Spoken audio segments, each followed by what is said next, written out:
Well, attacks on our websites, yes, we reported, but we are ahead of them. We are well mitigated because we are the legitimate government, so to speak. So we can't figure out how to deal with them. So yes, they keep attacking, but they cannot penetrate us. Yes.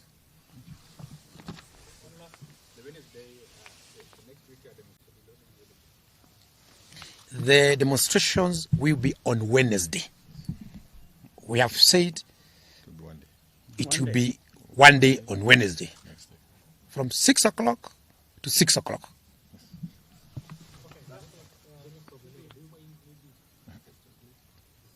Sorry?